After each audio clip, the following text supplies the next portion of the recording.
জানো তো বন্ধুরা, আজকে আমি বাজারে গেছিলাম। বাজারে গিয়ে অনেক দিন পরে এই কুল দেখতে পেলাম। কুলগুলো দেখে আমি আর লোভ সামলাতে না পেরে কিনে নিয়ে আসলাম। এখন তো আর এই কুল দেখাই যায় না, বড় বড় চাষের কুল। ওগুলো খেতে একদম ভালো লাগে না। এই কুলগুলো খেতে খুব ভালো লাগে। আমি তো এই কুলগুলো মাখা ভীষণ ভালো খাই।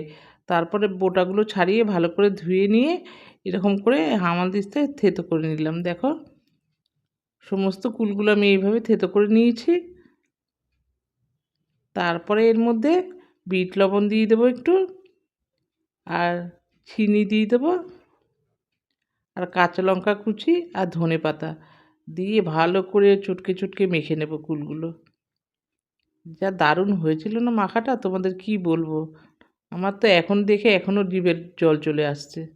তোমরা কে কে কুল খেতে এরকম ভালোবাসো আমাকে কমেন্ট করে জানিও, কিন্তু সরস্বতী পুজোর আগে খেও না কিন্তু, বুঝলে।